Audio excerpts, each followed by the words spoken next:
distractionists in the room? Okay, so in a perfect life, I would be distraction-free, productive, where you have a beautiful spreadsheet of everything, right? But I'm the prime example that you can do this business messy and imperfectly, yet still be productive. For me, it's 24/7, 6 kids and 13 and under, a dog, 1,700 square feet, homeschooling, and a clipboard with a wild stack of follow-up scraps of paper. Like, it's not pretty, guys. But my husband and I work our business, like in the midst of this. And, anyone have boys? I have 5 boys. So it's loud, it's messy, it's crazy. But something that I've really been thinking about recently is that perfectionism is a lie. Being super mom, being super dad, whatever. It's a lie. Like, none of us can be perfect. But can I just give you permission for a minute that, and this is something, number 1, we don't have to be perfect, and number 2, get help.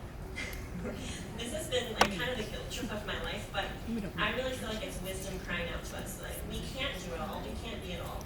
Maybe for short spurts, maybe for little blitzes we can, but for the long haul we'll burn out. So my encouragement is if you don't have some help doing some of the things that anyone can do, this is me telling you that it's okay to outsource and not feel guilty. We personally rally our home team, so that's our kids. They help us with the basics in the house. So people ask me all the time, how do you do it? And I'm like, I'm not doing it all. I can't, right? So our kids help us, but I also have a cleaning fairy. She's amazing. She comes 1 to 2 times a week. And then I have several helpers with homeschooling. So your life will look different than mine. That's great, but the principle is the same. Pick out the top 3 to 5 things that you love to do, and then rally your home team for the rest. And you'll honestly be more rested, more peaceful, more loving, and you'll love the life that you lead. So, getting to your question about investing in myself, this is an area I'm still growing in, and I love to read books and attend seminars, but it's honestly not just one thing. It's really committing to growing personally every day. And actually, Justin and I had lunch with Brenda and Delvin the other day, and she said something that really resonated with me. She said, we grow personally by working our business. We get to practice that every day.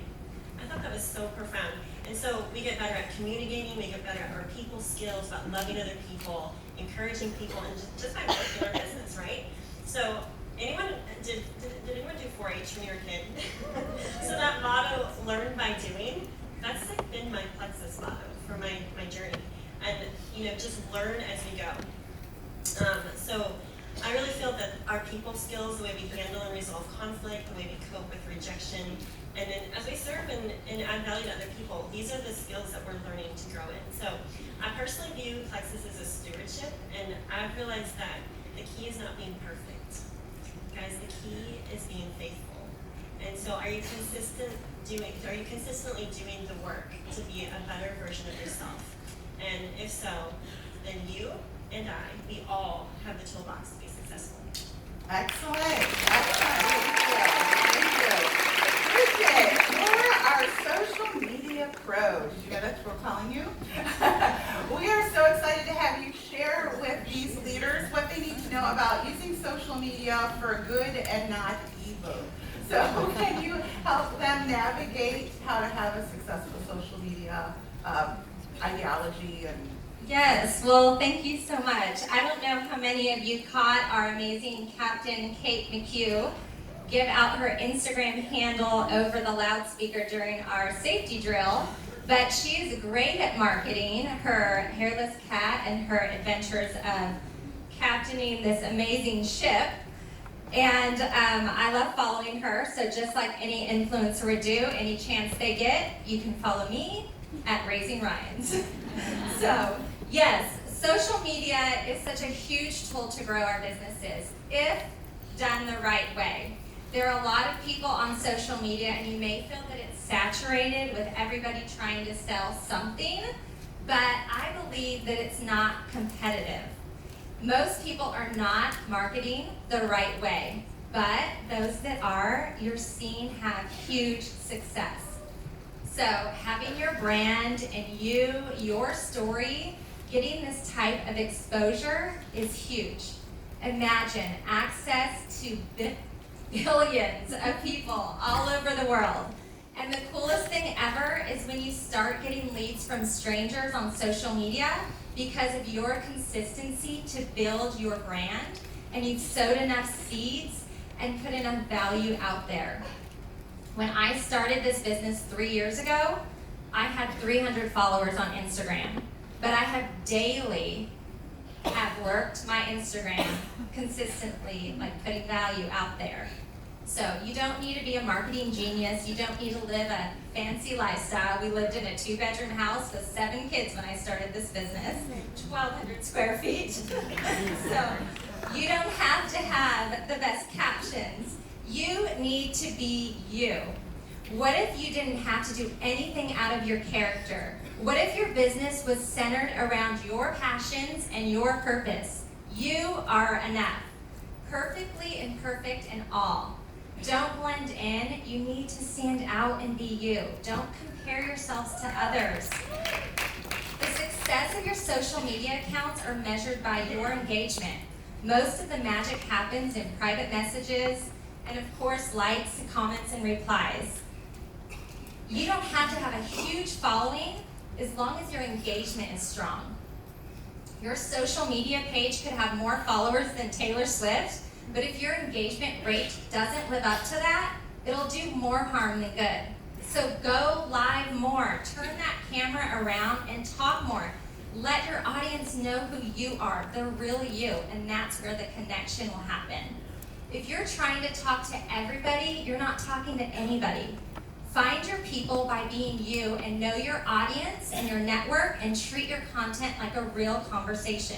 Stay true to your brand. If you're selling health, don't post pictures of Coke and donuts. To stand out, you must keep your content interesting, relevant to your brand, and most importantly, relevant to your audience. Social media is about being social and forming real relationships. The more real you are, the more loyalty you'll bring, and you'll be able to bring that and build that. When your network feels like they know you, they will trust you, and then they will buy from you and join your team. Keep filling that funnel by becoming an authentic influencer. So, you may have heard the phrase attraction marketing. That's a bit old school now. It doesn't work that way anymore. It's no longer good enough to post lifestyle posts on social media and gain traction. For example, look, we're at Disneyland because my amazing network marketing business. People used to look at that and ask what you did, and then they would want to join you.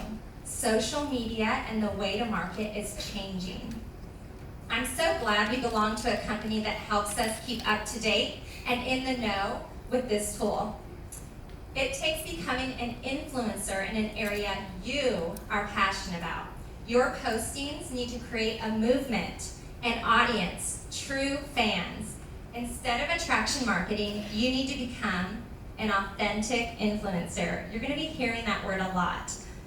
Influencing the right way, and influencing the right people into your business in an authentic way. This will bring people to you, your people, your peeps. Here's an example of how I've worked to becoming an authentic influencer. I had to ask myself, so who are my fans and how can I best serve them? What are my passions? So ask yourself this as I'm talking. What are my passions and how can I create content around that? If you know me, one of my biggest passions is motherhood. I've been on this mom thing for 19 years with 7 kiddos, and I'm not an expert at all, but I can teach moms who are a few steps behind me looking for advice, answers, encouragement, and community. My posts look like, let's talk potty training, or check out these character training books I found, or maybe it's a link to a coupon to matching Christmas PJs, and if you know me, I love matchy-matchy. All by creating a platform and painting a picture of who I want my audience to see me as an expert in. I get to create that. For you, this may be, so think about it, it may be fitness, fashion, homesteading, interior design, cooking, money saving, couponing, homeschooling, adoption, hobbies, sports, and the list goes on. Remember, this isn't the only way to build your Plexus business, but it is a great tool that's well worth your time and effort. It can take time to build your brand and for people to take you seriously. There is so much potential in this Plexus business